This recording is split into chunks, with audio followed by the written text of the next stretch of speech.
My name is Funda Sezgi. I am in charge of Norrsken House. I would like to extend you a warm welcome from the entire Norrsken team to the first of Norrsken House Sessions. We are extremely excited to share our vision with you tonight. Before I invite our two very rock stars on stage, I would like to brag a little bit about the fact that we only work with the best. Yeah, thank you very much, Mackenzie and Mannheimer Swartling, for the generous and extremely professional support that you extend. And also One Motion team, our event partner, for really transforming our space so beautifully for tonight's event. There will be more partnership announcements coming up soon, but I can't say more yet. It's just really great to have so many fantastic friends that want to help us bring our vision forward. Having said that, let's get started. So please join me in welcoming the founder of Norrsken Foundation, Niklas Adalberth, and the CEO of Norrsken Foundation, Erik Engellau-Nilsson.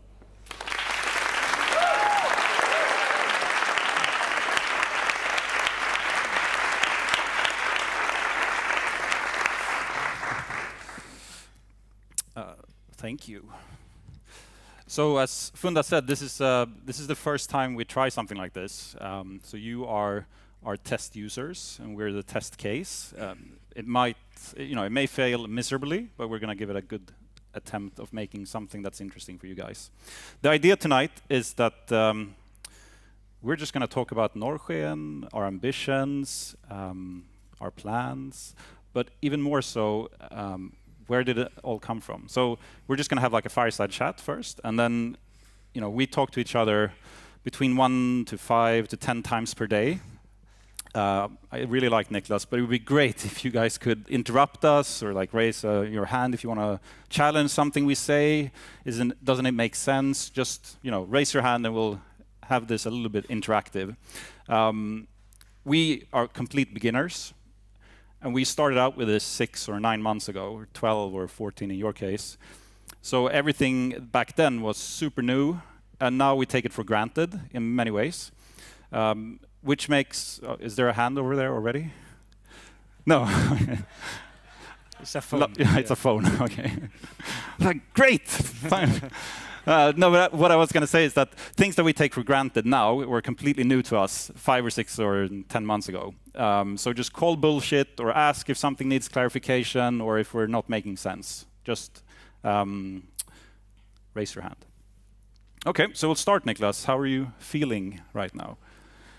Very good. Quite nervous, actually. I think it's one thing to be like on the stage where you don't know anyone, but here it's like on your home turf. This is much more nerve to me, actually. Maybe we should just say something about the people who are here, actually. So there are 50 people in here, or 50 organizations that represent people that work in the Norrsken House. So incredible entrepreneurs that are trying to solve different problems. And then there's some friends of ours and just people in general that are super interested in these topics. So whatever we say here on stage is obviously going to fade in comparison to the conversations that you will have after we're done, when you mingle and eat. So just keep that in mind. If it's bad here, it will get much better later. Thank you. But don't worry, I'll take it really nice and easy with you. So 32 youngsters caught in the biggest fraud scam in Sweden. Happened 20 years ago or so in Uppsala. What was that about? Right, so I guess that was like the start of my entrepreneurial career to some sense. I was 13 years old, standing outside the local Coop, Konsum back then. And out comes a guy just a couple of years older than me with like a big cage of beer. And we were all like amazed, how can he buy this beer? He's only 15 years old. And he very proudly puts up from his pocket a fake ID that was so badly made. It was just like a piece of paper, it was just like a signature and a photograph. And me being a computer geek together with my friend realized that we can do that so much better. So we went back home, we started to experiment. This was back in 1995, I think, or so 94. this was paint or? No, it was actually the first versions of Photoshop, and the consumer versions of print, color print, and the scanners had just came out.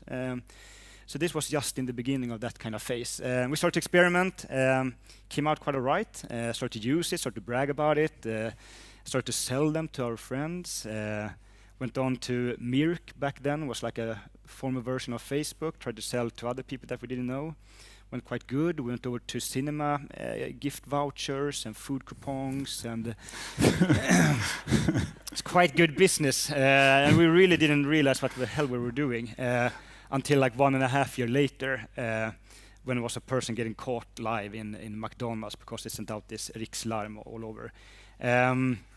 And so we got completely busted, and police went home, and all of this like unfolded. So 32 people got prosecuted in the end.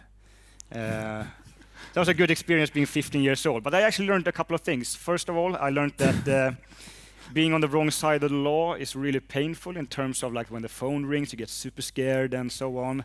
It's just so not worth it.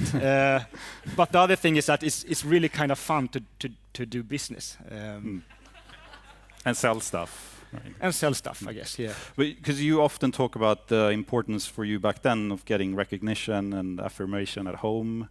How did that like balance? Right. So my father always used to say that, Niklas, you can do whatever you want in life as long as you become a doctor. You can be a surgeon, you can be a scientist, doctor, and so on.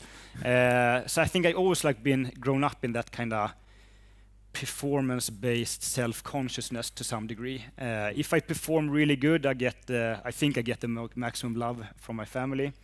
I think a lot of people have this, especially the more like the ones that tend to be more high performers and so on.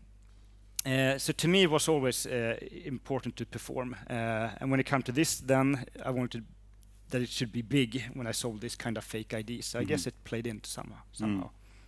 And we're going to get to something important here. I'm not going to dwell on Niklas' childhood too long. But after this, you went to Lumpen, and you often come back to like that was a very defining moment for you. Maybe that also led to Norrsken today. What happened at Lumpen? Did you just shoot a lot of grenades, or? Right. No, not really. This was I was 18, 19 years old, or whatever you are, when you're doing the conscription service in Sweden. And the final couple of months, I was able to go to this kind of experimental leadership training. That was for 1 week, and it was all about 15 people going out in a comfortable place, actually, and just open up yourself as much as possible. Every day do different exercises in terms of showing vulnerability and showing who you really, really are, and try to like peel off your different faces and masks that you build up. And during day 5 or 4, I don't remember, something really happened to me. It almost felt like I was reborn. It sounds really silly, but for 24 hours I never felt better ever in my life. If someone would hold up like a Jesus cross, I would be religious today, I think. It was that kind of strong. And I guess it was some kind of like, now when I read up about it, it's called peak experience. Some people experience it, and it was very, very profound and strong.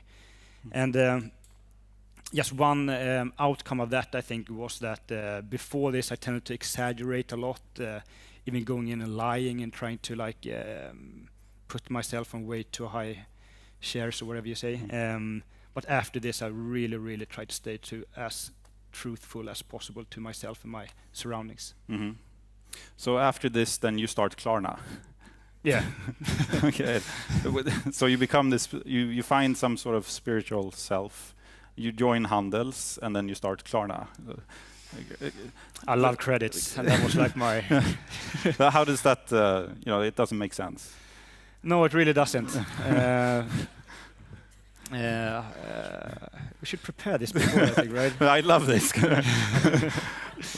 I'm gonna win some time. No, I think as all like spiritual practices, and if you go into like meditation and stuff, it's just like any other physical exercise. If you don't keep it up, you lose it after a period of time. It was same for me, even though I really experienced something magnificent on that training. Was still like them falling into like the normal everyday Niklas eventually. And story with Klarna, that was also just a coincidence. My co-founder Sebastian came up with this great idea, and I thought it was good. It was just 3 months into my studies, and we said that let's go for it. And you committed for 10 years and knew exactly what you were going to do, or how did that play out? Not really. So the story is that we had this idea to help e-commerce companies with their invoicing. Sounds really boring, right? And because the problem was that no one wanted to shop online with credit card. They were too insecure if they were going to receive their stuff in the end.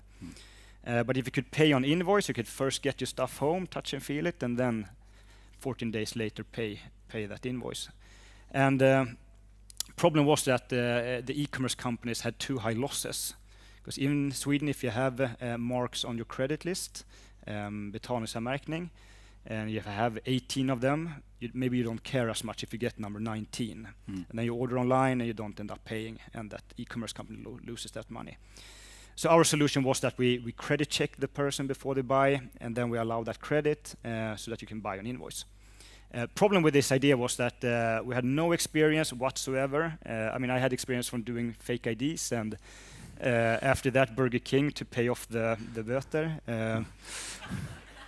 And we know nothing about tech, really, nothing about programming, and we didn't have any money. And we're supposed to start this like fintech company. In the most regulated industries in the world, basically. And I think the best thing about this was that we were so naive. Otherwise, we would never, ever start it if we knew all the complexity in beforehand. So what we did is that we realized that we need to get money in order to hire the developers. And so we did. Went out and did about 20 pitches, I think. And the last one here was at a Christmas mingle, and there was a lady called Jane Valerud among the audience. And after this 3-minute pitch, she hooked up to us and said that I want to invest. And not only I want to invest, I also have like these 5 perfect developers that could actually do the platform. And we thought it was a perfect match, right? So she invested 600,000 crowns for 10% of the company. So that's really, really good for a PowerPoint, especially since this was 2004 and not 1999.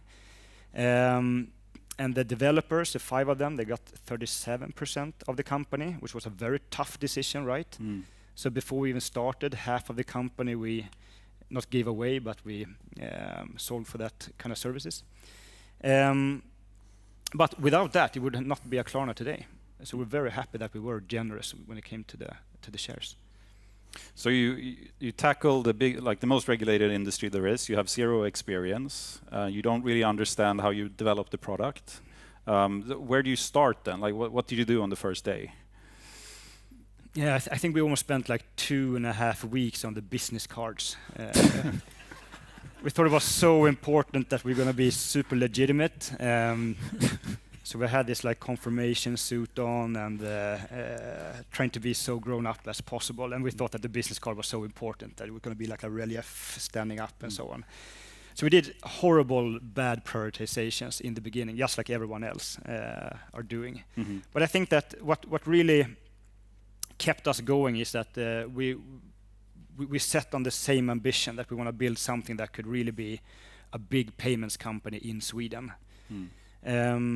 We also set off that we're going to work like crazy, and we did. We put in 80 hours a week. I think that is a very crucial thing to actually do to compensate for the lack of experience that you do have when you start something new.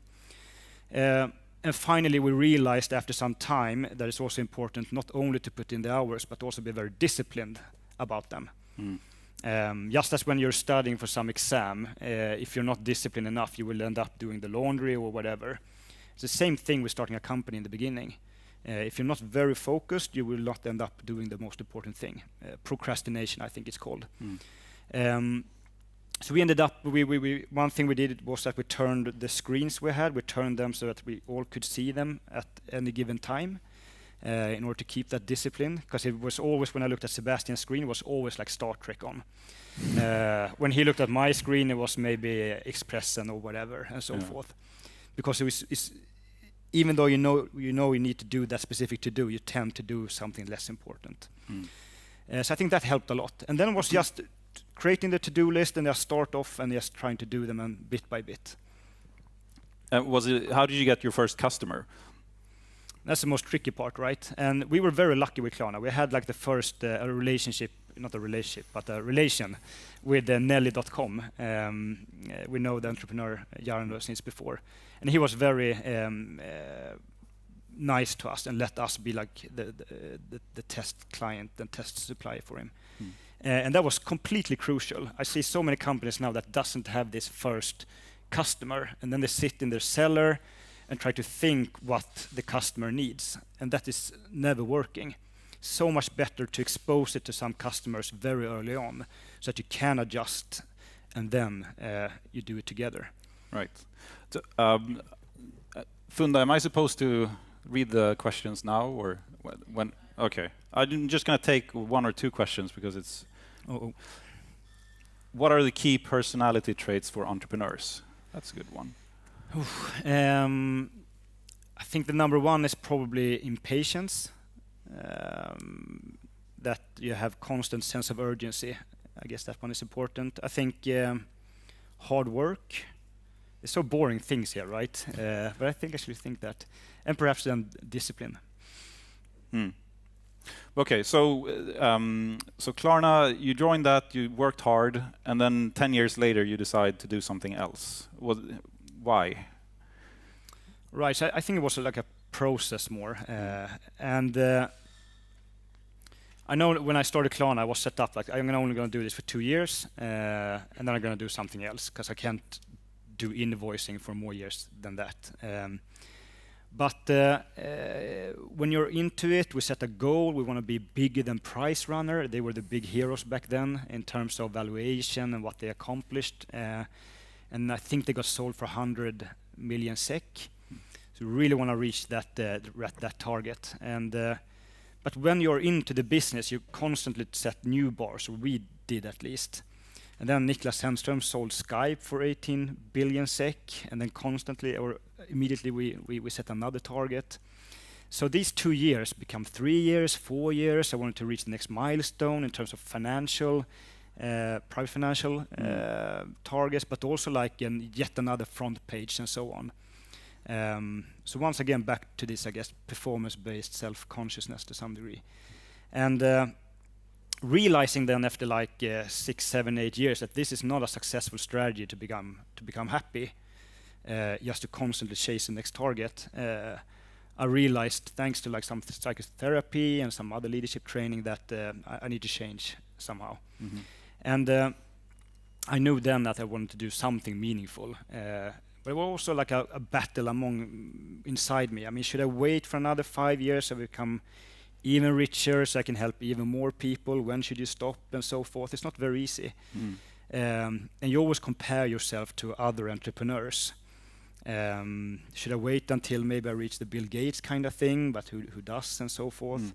So that's tough. But I think a pinnacle moment was probably when I was developing a charity solutions to charity organizations. I went around to the big ones in Sweden, tried to help them with their donations. Because at Klarna we made shopping very easy and fast. Just with 2 clicks you could shop something.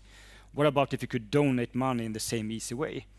And walking around to these different organizations, I realized a few things. One thing that I was very impressed with what they were doing and the organizations. But 2 things stood out, and that was that they didn't really know technology that well. The other thing was that when you're based on public donations and private donations, you don't want to risk too much into like a 2-3 million tech project. What about if you would fail? Then we would be completely like crucified in media if you screw up that kind of 4 million tech project. So you have these kind of organizations that kind of solve one of the world's most like urgent issues or problems, but at the same time you don't want to take that much risk. And for me, being a tech entrepreneur, that is just very foreign. Because as you know, most tech projects fail, but the ones that really succeed, they can do a massive scalable impact. So I think in these kind of conversations, I think the idea was born that somehow combine technology, not only to make the maximum amount of money for yourself, but actually to try to do an impact. And how? So, what were the first steps you took then? Right. So it all started with an idea that is now called Clarity. It's a whistleblowing app. We just launched it in Ghana, and it's. I think that's really secret. Is it? Yeah. Oh yeah, maybe it is. No, it isn't. Yeah. Damn. You're actually right. It is. Shh. I know we have Thomas from DN here in the audience, so yeah. Okay. Or maybe you did, yeah. That's good. It isn't really, because it's very much a beta launch and it's very low. Yeah. Okay. Screw up that one. Anyway, it started with Clarity. And why Clarity? I actually don't really remember. What I do remember is that I saw this quote from the head of World Bank that said that corruption is like the world's biggest issue. And I also saw like the penetration of smartphones is really increasing in more exotic markets where corruption is very prevalent. And I think that somewhere here the idea was born that what about if you could create a really, really easy whistleblowing app in your smartphone? So if you get like a corrupt police officer on tape, you can just upload it very easily and it becomes like public to everyone. Think of like WikiLeaks, but very, very local. And I thought it was a very good idea, and also like almost an impossible idea. And since I wanted to have something to do after Klarna, it wasn't a negative thing that it was like a lifetime kind of company. So I started with that one. I eventually dared to resign from Klarna. It was a very tough decision when you're in a company that goes quite well, to actually say that no more for me. So I quit, and it was some kind of media article in the very specific branch media here in Sweden. And when that one got out, I actually got approached by two impact entrepreneurs and was welcome up and just arrived. And I got really amazed by these entrepreneurs and the ideas. This was in the middle of the refugee crisis, and they actually had really good solutions that could actually help out. And they were looking for an investment for 2 million SEK, and they told me that no one else want to invest in us, because in the end, the investors are looking for financial return. And we don't have as attractive business models. We don't get any funding, and hence we need to continue to work at Blocket, Uber, and Spotify, and so forth. So that's how the idea with our investment arm at Norrsken actually was born, by these entrepreneurs approaching me. So what are like the key lessons that you take from Klarna when you started something new here then? With Norrsken, you mean? Yeah. I think the number one thing is probably comes back to people. If you get the right people on board, everything else goes so much smoother. So I remember I did like a short list when I quit Klarna that these are like the top 30 people I enjoyed working with most and the superstars. You were not really one of them. Yeah. We worked in the management team together at Klarna, so you were actually one of them on the bottom there. So on the top, obviously. So that was the number one thing. If I get the right people on board to actually try to pursue this combining technology with impact, then everything else will go so much easier. And just some other lessons that maybe could be like in terms of how you think about culture. I mean, everything with Klarna culture-wise isn't 100% maybe. Anything that you take away from there that we try to apply here? Right. I remember one thing we did in terms of culture at Klarna is that we tried to we actually did hire a chief cultural officer. We thought about it was a great idea. Some companies did it in Silicon Valley, that you hire this person and you can just outsource everything about culture to this one. But obviously that was very naive, right? Everyone, I think, in the management team, and especially among the founders, they are the culture. If they're acting a certain way, everyone else will act in the same way. If I go home at 4 o'clock during the day, everyone else will go home at 4:30 or whatever. So I think like the best learning in terms of culture is probably to try to be a role model. If you are open and honest and confess mistakes, maybe everyone else will do it as well in the organization. If you try to be disciplined and so forth, everyone else will be it. So that's probably the best lesson. And you were responsible at Klarna for expanding the company outside of Sweden. How did that go? Right, it went terribly bad initially. We were first in Sweden, and then we were going to try to expand it to Finland because it was close. It's another mistake that many companies do. They try to expand to the next closest country that has like the less psychic distance. Instead, of course, we should have expanded directly to Germany. It's the same amount of energy that needs to be put in, but 10x the market. But one mistake we did in the beginning there was that we tried to replicate the organization we had in Sweden in Finland. So I went over there, I tried to hire a head of customer care, head of sales, head of finance and so forth. But the negative thing you have in new markets is that you don't have a brand whatsoever. You don't have a network. So what you end up with is that you end up hiring less fantastic people as if you would do in Sweden. That's one thing. Another thing is that to expand the culture of hard work and discipline is very, very hard when you're not present the same amount of hours and so forth as you are in Sweden. So this went really bad initially. And we looked at how other tech companies expand and how they are organized. And it ended up that almost every tech company were organized in the same way. And that was to keep as much as possible centralized in your HQ, because that's where internal communication is easy, the culture as we were talking about, and you can hire the best talent and only keep what is absolutely needed in the local market. For us, it was sales, because we couldn't find any salespeople in Stockholm that spoke Finnish. And that's how we're organized now, basically, still. And the same thing with Facebook, same thing with all the other tech companies, almost all. And you brought in a lot of investors to the company. What was that like? Right, it was a lot of pitching. I mean, the formula of sales is that it's all about mathematics, basically. If you do 100 phone calls, you get 10 meetings. In 10 meetings, you get 1 sign, roughly speaking. And same thing with raising money. If you contact a lot of investors, you tend to end up with a few ones in the end that tend to invest. And once you have them on board, how do you maximize the output or the relationship, essentially? Right. I think most people overrate what kind of impact an investor can do for you. I think it all comes down to the management in team in the end to actually do the hard work. Yes, you can get some great advice, but still, every company is completely unique, and you always need to adapt and do what you believe in. We were very lucky. We got great investors, Sequoia Capital, Atomico, and so forth. But I think it comes down to the management team.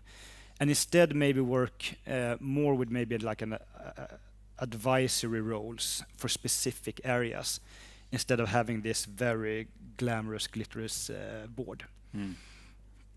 Okay, so let's move over to Norrsken then. Where are we today? And from clarity, how did we like take the steps to where we are today? Right. So started with clarity. Then was these 2 investments as we were talking about, and then we needed an office space for these initiatives. We thought that Spårvagnshallarna was a very beautiful premises, but the space we needed was 200 square meters. But we looked at this space anyway, and we just fell in love with it, and that's how we started Norrsken House. So from like looking at a place only for us to actually building up some kind of co-working space for social good. And as you're sitting here today, here's where we are. I think we're 320 members, right, Funda? And about 90 companies. 112 actually. Oh, really? Yeah. Oh, cool. Fantastic. Pretty amazing.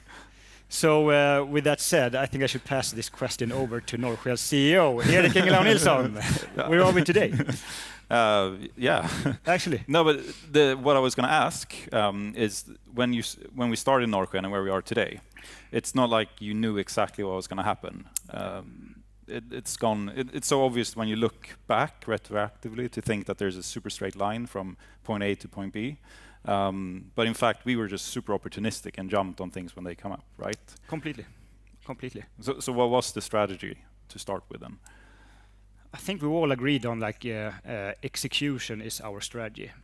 I think this phrase execution eats strategy for breakfast, and it's something that we really, really believe in, and we take opportunities when they pop up. So yes, we have this house, and thanks to the great work of Erik and the team, we are now looking into expanding to more houses. We're having quite an ambitious plan on that. We're also having a fund now of 300 million SEK that we raised from 3 other great unicorn founders. Sebastian from King.com, it's Philip Sander from Daniel Wellington, and finally Carl Manne from Mojang. So fantastic entrepreneurs that now put in money into this fund. And our goal is to generate around 1x, but instead really focus on the impact. So the investors can only get actually 1x back, which is really highlighting them even more that they are great people, I think. It's interesting that, because when you describe Norrsken today, it's like we've accomplished this. But to me, the really cool thing about Norrsken is the people that work in the team. Completely agree. And I think what's so exciting about Norrsken is that we've been able to recruit like superstars from all over the field and people that complement us in such incredible ways. And one of them, actually, so Oscar, is he here somewhere? Yeah, Oscar over there, he just came up with this idea of the sessions and then made it happen a week later, basically. That's we're so blown away by talent like that, and we're looking for superstars all the time. So if anyone after this wants to join the most amazing team in the world, super happy. Just contact anyone here. We're looking for people in every position, especially now as we expand. Okay, so we're expanding globally. Why? No, I guess we believe that creating ecosystem for social good or for social entrepreneurs makes sense not only in Sweden, but actually makes sense outside as well. Something that I learned from Klarna is not only about getting funding, it's also about getting networks and experiences and education. It's a lot of things that needs to be in place in order for you to succeed. And that's what we're going to try to create. So even more impact locally, and then build this global community around that. Exactly. Okay. So we really don't like talking about Norrsken. We would much rather talk about all the entrepreneurs that sit here. But we just felt like the first time we do this, rather than putting other people in front of you, maybe we can just test run this and see if the chairs hold and the stage doesn't fall over someone. But some of the entrepreneurs that sit here or that we've invested in, maybe you could just mention some of them. Who are they and why did we invest? What are they doing? Right, and I think this is yet another topic that I actually think you answer much better. So I pass it over to you again. So I'm asking myself questions. Yeah. So Erik, tell me. No, so as you said, we have the house, or this ecosystem that we're trying to build, which is really about bringing people together from different walks of life, different disciplines, different kind of backgrounds, to maybe create new solutions to old problems. So that's one part of what we do. And the other thing is our investments. And when we think about investments, it's not so much like, here are all the problems of the world, which one should we solve? Because we're not smart enough right now to say that this problem is more important than this problem. Is it more important to save someone who's drowning in the Mediterranean today? Or is it more important to long-term increase transparency in a society? It's really difficult to make that subjective call. So we just cheat and we go around that problem and we say, where are the most incredible entrepreneurs in the world that are solving one problem, it doesn't matter which, that is facing mankind or the planet. So we look for entrepreneurs that are that live up to all the experiences you've had from Klarna, but not only are making invoices, but are actually trying to solve a problem as well. And what's so exciting is that we've invested in how can you use machine learning and data to improve primary healthcare in Sweden. How can you integrate newly arrival to the labor market more efficiently? How can you welcome new arrival to the Swedish culture and in Sweden in a more efficient way using technology? How can you reduce food waste? How can you create and make sustainability reporting more transparent and efficient by using digital tools? So there's no red theme, or there's no common theme, sorry, no red thread, no common theme in the investments. The only thing that's common is that they are all based on technology and have amazing entrepreneurs. So if you guys are incredible entrepreneurs and do something based on technology, we have our investment team here tonight, so make sure you talk to them afterwards. But so, just tying back to how you feel today, you felt quite nervous. In general, how you feel compared to when you worked at Klarna or? Right. No, I feel amazing. I mean, being able to go to work every day and do something really meaningful. So 10 out of 10. It's just amazing. So come work for Norrsken, guys. Sorry. No, but let's move over to some of the questions that you have sent in. Or unless there's someone who wants to ask something. Yeah, go on.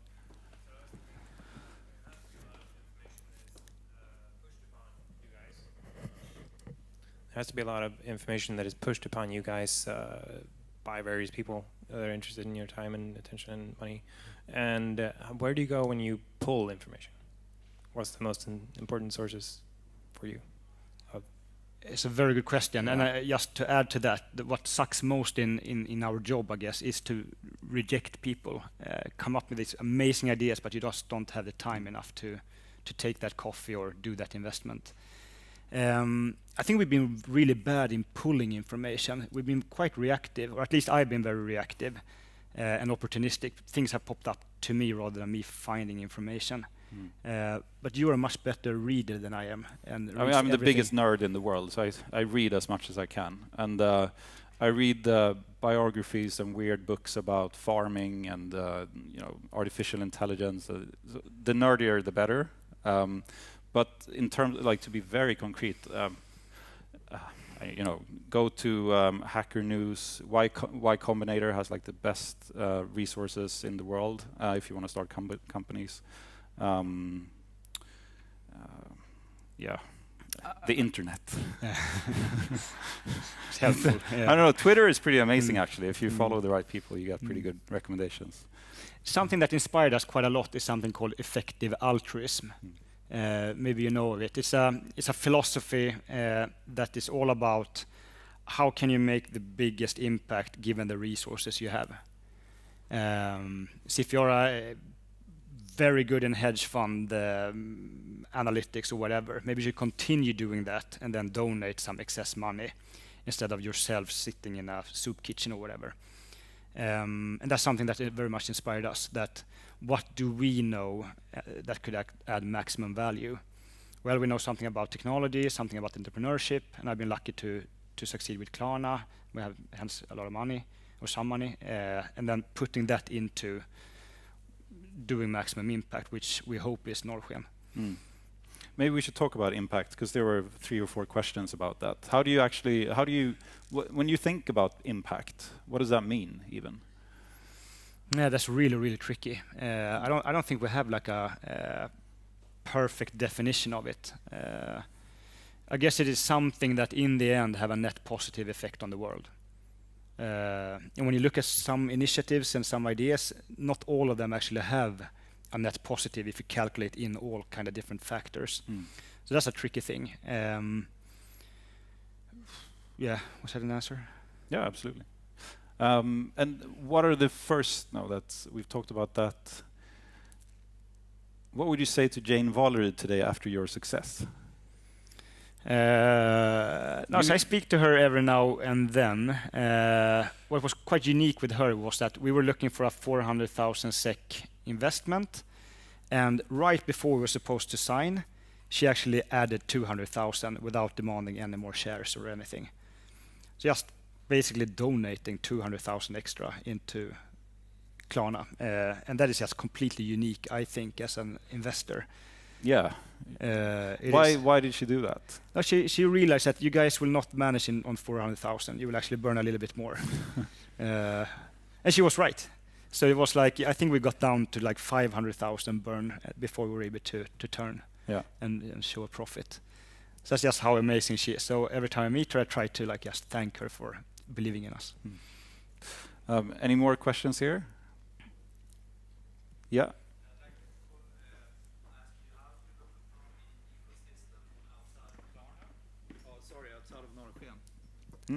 What's your opinion of other ways of getting finance for social impact ventures outside of Norrsken today?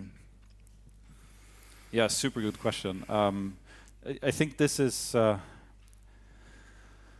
historically it's been basically 100% donations and then some either public or through foundations, and that's why I think this ecosystem is so important, that we actually provide capital to impact entrepreneurs that have both a business model and make the world better at the same time. It's very encouraging to see that this is changing quite quickly. There are a lot of other entrepreneurs and family foundations and so on that are now starting to deploy more capital into what they believe are social entrepreneurs. So I think it's really changing quickly. And maybe we can play a part in that or accelerate that trend. That would be great. And also, if you look at US, they have come much further. We have some role models there. Omidyar Networks and Skoll, basically doing what we are doing in terms of investments, but 100x. Yeah, this is such a great thing about this world in general, is that people are 100% transparent and super willing to share their experiences and mistakes and what worked really well. And so, you know, compared to starting Klarna, we could just read up on what everyone else has done. And Skoll and Omidyar are probably the two best organizations in the world when it comes to impact investing. So it's, we've stolen with pride half of our investment strategy from how they've been thinking. Yeah, they just sent us everything. Oh, guys, you're setting up an impact fund. Here's our term sheets, how we contract, how we view our strategy. Everything is super open in that sense. Yeah, so we hope to pass that torch forward as well. Exactly, and they say it's no competition in doing the world better. Exactly. Everyone wants to get to the moon, and it doesn't matter who gets there first. It's the cool thing about impact investing. So what role does government play in a world where money is private and societal solutions are provided by civil society? I'm just going to answer this because... Thank you. So I think government can play a super important role, but the problem is that most of the problems that we're facing today are global by nature. And therefore, if you hope to create solutions to these problems, they have to be global as well. And I love the UN, I love the World Bank, I love all of those organizations, but they're not really equipped today to tackle the biggest problems that we're facing. So I don't think that we can rely on government. I think the power of entrepreneurship and the power of technology is so important in solving the biggest problems that we're facing today.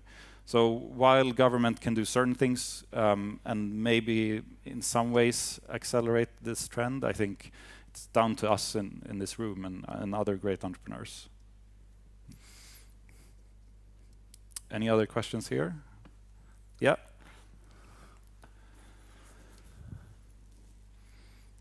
Hello. I just had a question on culture. You mentioned it about like for Klarna, how it was there before. I was just wondering, like, do you have any, like, what's the culture at Norrsken House, or what is it, or what should it be for us sitting here? You want to start? I think this is probably the most important question that we think about. And it's really difficult as well, because on the one hand you want people to be able to have their own autonomous culture in the different groups that they work in, because small teams can solve big problems maybe more efficiently than big groups of people can. On the other hand, we want to create this super collaborative environment in the house where what we call internally rocket fuel is super available. So tools and help and network and capital can just really increase the likelihood of the companies that sit here to succeed. So for us, it's something that we have to really take careful steps in approaching and learn as we go along. Ideally, obviously, it would be like a culture where everyone is super supportive of each other, but don't disturb each other in their work. And it's really difficult to get that balance. Because I think what my biggest takeaway from Klarna is that there was a great focus on just getting things done and making things happen. And if we could do one thing for this world, it would be to bring that culture into actually doing the world better as well. There's a tendency sometimes to push deadlines because you work with a big heart, and we're allergic to that. We just want to make things happen as quickly as possible. What strikes me actually is we haven't talked about the vision of Norrsken at all. That was what we were supposed to talk about. Was it? Yeah, maybe it was. So we have two goals at Norrsken that are fundamental to everything we do, and to us they're so obvious that we sometimes forget talking about them. But we really think that based on effective altruism, there's two things that we can do to improve the world from our perspective. And one is to help make the entrepreneurs that sit here and elsewhere the new generation of rock stars. So if we can create the same kind of status and awareness of what they are doing here as tech entrepreneurs or as musicians or sports stars, then we think more talent will start to flow in this direction. And if more talent flows in this direction, more brains will focus on solving problems that really matter. So that's one thing. How can we really increase the status of the people that work on difficult problems that matter? And the other thing that we're desperately trying to do is to create an impact unicorn, a company that positively influences 1 billion people.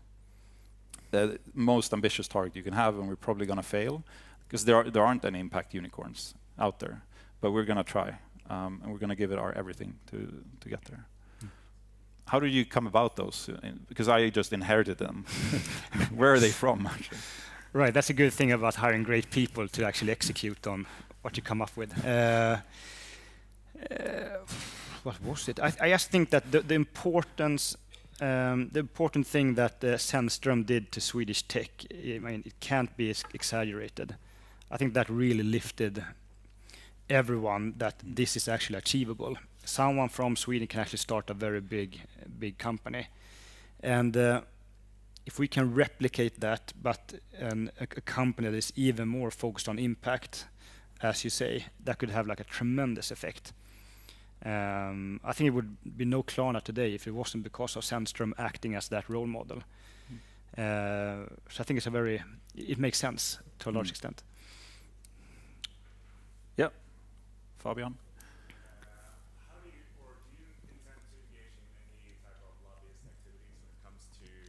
This is so the question is, are we going to engage in any lobbying?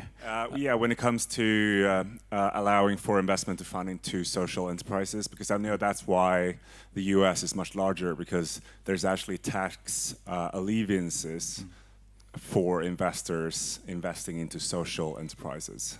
Is that something you're going to look into, trying to sort of promote a change with the politicians, or? It's a great question, and the answer is no. And the reason is because there are two reasons. One, we think that we have the best long-term platform for our entrepreneurs if we are relatively neutral when it comes to politics. The other thing is that when you tend to give one hand to a politician, they will pull in your entire arm, and you get mired down, and you won't be able to run on your projects as quickly. So we tend to stay away from that. We know that they're doing a great job, and maybe we could influence it in the right direction, but it would take so much of our attention and focus, because we don't know that world very well. Yeah, believe me, we're not saying it. We're trying to lobbyist for towards the Swedish healthcare, and Exactly. It's So maybe a we different can, world. yeah, and maybe we can support you and War on Cancer better by helping you with capital or how you can scale your company quicker, and then you get a bigger platform for that discussion with politicians. But the risk for us, and maybe this will change. I mean, everything changes, right, at Norrsken. But right now, we just feel that we create the best neutral platform by not engaging in policy discussion too much. Yeah. But then I mean, from a personal note, it's super difficult. Like when you see people becoming president in big countries that you have had a lot of respect for, both that office and the country, it's very difficult to not become personally engaged in that. But we just feel that it's better long term for us if we don't engage too much, right now at least. Yeah. But then, you know, Bamse always used to say, like, with great power comes great responsibility, or something like that. Or if you're strong, you have to be kind. Right now we're tiny, but if the companies that we support become really big and influential, then I really hope that they take that opportunity to leverage politicians. Because policy is a super important factor in driving a better world. We just believe in the power of entrepreneurs can complement that. Yeah.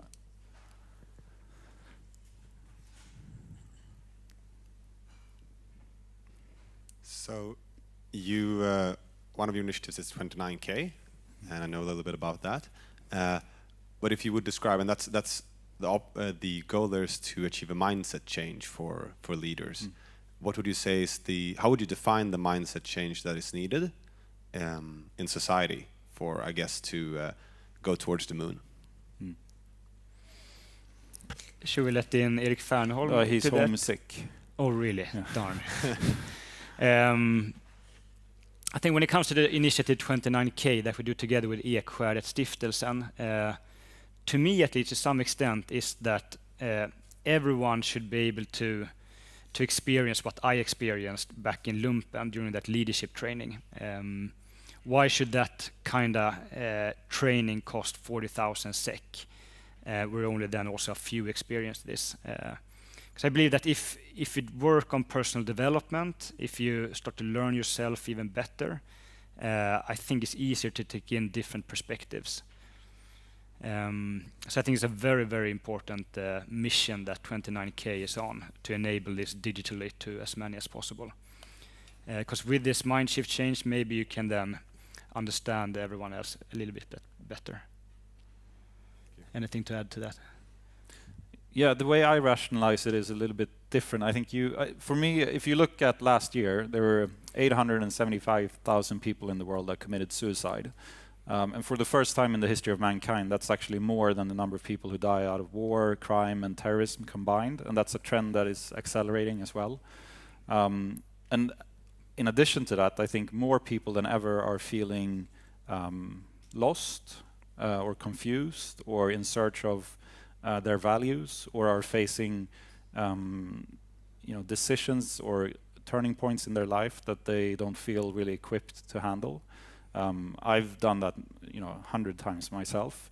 And if we can just help them with all the knowledge and experience that is available in Ekskäret, for example, or other great courses or leadership classes that you can take, and help the people that need that the most with that content for free, then I think we could really positively influence society a lot, because people are desperately in search for that and are looking for support in all walks of life, essentially. But this purpose and the courage to sort of follow it, and I just like it. Oh, thank you. So Norrsken, we're so terrible at selling in Norrsken, I realize. But so we have two initiatives. One is Clarity and one is 29K. And they are, fundamentally really difficult to achieve.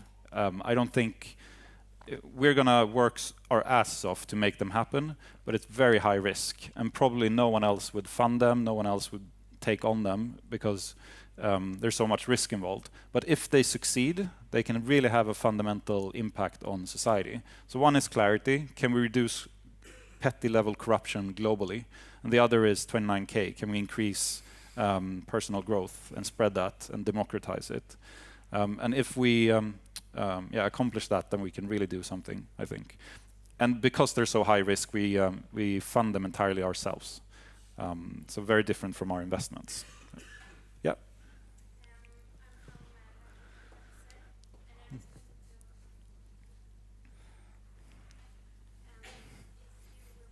Is it on? Yeah. Yeah. If you will be developing that app for donations, still do it, because we still need more of those kind of services. Absolutely. I'm still on the board of Klarna, so I do have some responsibility. But, yeah, yes. The problem is always, like, as an organization, what should you focus on? And Klarna has been super focused on launching in the US, creating a much better user experience, and it's difficult for them to prioritize this over that.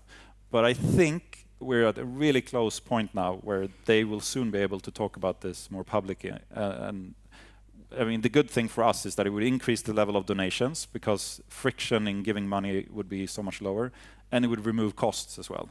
So it could really drive, money to that sector. It would be super good. And that's what's so inspiring in general, is that there's so much happening in society right now. Technology is right now making it easier to do right things than wrong things, or things that actually are good for society.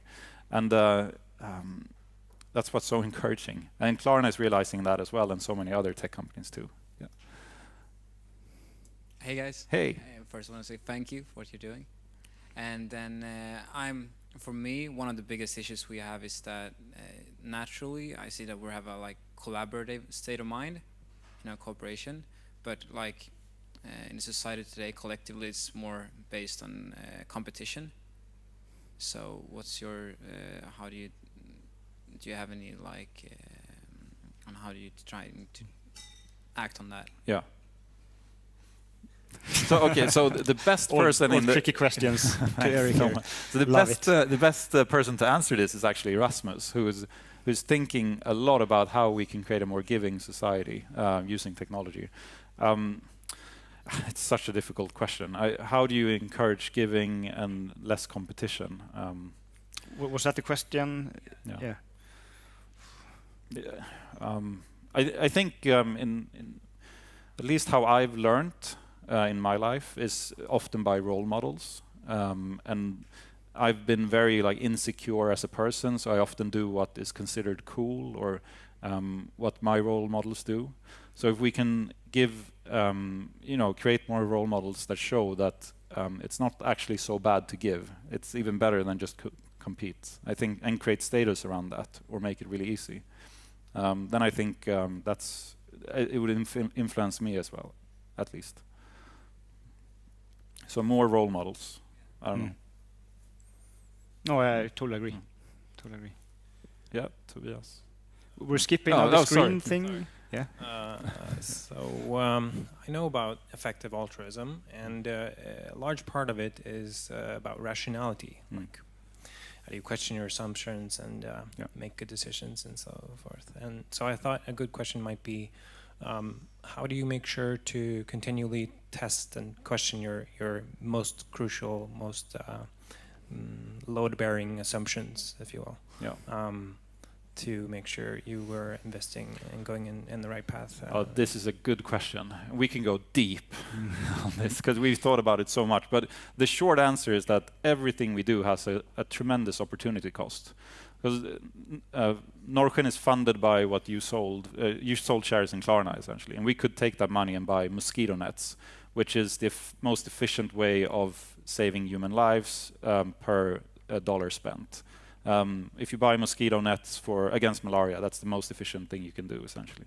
So everything that we do, everything has to be weighed against that opportunity cost.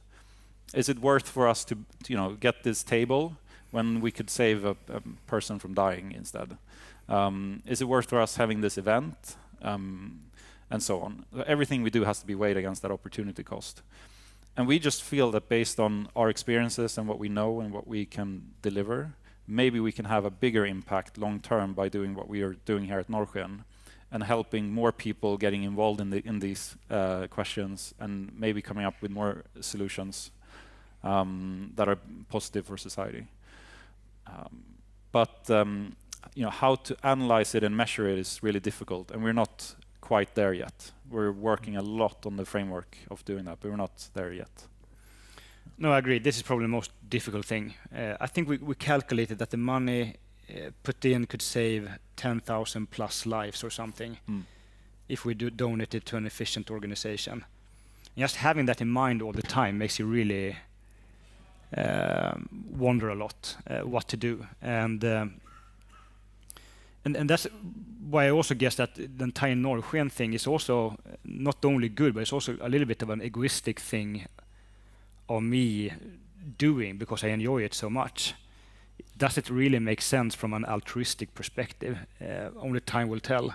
We hope so, but we'll see. But we constantly like questioning our strategy. We still haven't really nailed a strategy. Yeah, it's being updated all the time with new incoming variables coming in all the time. Niklas calls me and he's like, why isn't this happening quick enough? Do this, do this, do this. Okay, we'll change the strategy. And then 2 weeks later, then Funda has an idea. Okay, then we change the strategy. And so we are really iterative right now in trying to find our way. We think that we're on a pretty good path, but we don't know. And we hope that you guys can tell us what we're doing wrong and what we can do better and what we can do smarter. So that's why we invite you to come to these kind of conversations. Where does the name Norrsken come from? Right, it was a dinner table conversation with my family, and my mother was gonna see Norrsken, Northern Light up in Norrland, and she just popped up that as a name. Why not Norrsken? And I was like, yeah, it sounds nice. It sounds a little bit Nordic and nice. It's a positive vibe around it. And then it was just decided. Your mother? Yeah. Cool. So Mama Birgitta, thank you. Thank you, Birgitta. Yeah, there were some questions over there. Yeah, so I'm finding it really interesting when you're talking about role models. And I'm interested in your personal journey. Like you see people like Mark Zuckerberg and even Bill Gates and moving into using the money that they have earned. How do you see in your personal network people investing in your investment fund as an example, like people close to you? Do you see a shift there in people doing business and seeing that they want to have something more? Right, and before I answer that question, just to make it very clear, I think I'm a horrible role model to first focus in becoming wealthy and then decide to spend some money on doing good and continuous living a luxury life. I know. I just want to add to that. Like I think that's a good point. And you are where you are. So what do you do then? That's the most important question at that stage, isn't it? So what do you do, and how do you see your network and the people around you? How they can. Right. No, it's a very good question, and it's so easy once again to compare that you see someone that you know thanks to like networks, and since Stockholm is very small, and they buy this private jet, and then you think that hey, that makes so much sense because he has a private jet. Why shouldn't I have a private jet? And just to be able to get out of that like loop or comparison that you always compare yourself with your neighbor, it's I think it's challenging for some people and less challenging for some people. So to answer your question, it's a very, very broad variety among the tech entrepreneurs I know in what they think they should do with their wealth. Some of them are really dedicated into doing something really meaningful and generous, and some of them are on the complete opposite side. But I do think that it's now when Mark Zuckerberg doing these kind of things, I think they are actually role models for these kind of entrepreneurs, and maybe I think I start feeling that they are moving in this direction a little bit more.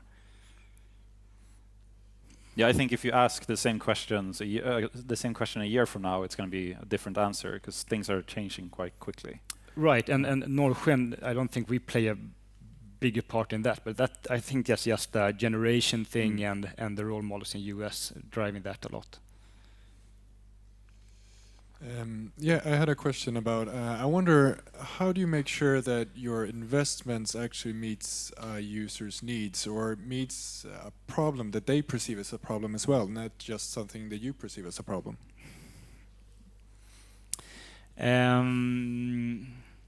It's a very good question. I think always when it comes to investment, it's always a bet. When it comes to our own initiatives, it's even bigger bets. And I think it's about like testing quickly and failing fast to a large degree. I'm a very big believer when it comes to product development to first do some kind of like design vision and try to test that design vision. It could even be like a couple of slides in a PowerPoint. I think that's much more powerful than really going in and developing an MVP and try to test like something that's actually not how it should look like in the end. But how do we make sure they create impact in the end? Just trusting the entrepreneurs, I guess. Our complete like business model at Norrsken is to bet on quite many and really, really hope that a few succeeds and they succeed big. You're going to see a lot of the investments that we are doing that not going to succeed. That's part of the plan. We are the one that going to take a lot of risk when it comes to impact.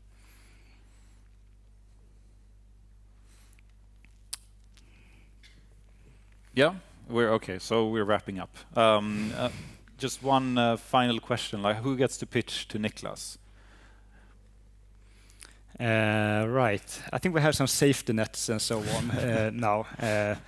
I think that's been a very, very good thing. That is a lot of people applying, and I think it could be even more to get the funding from Norrsken.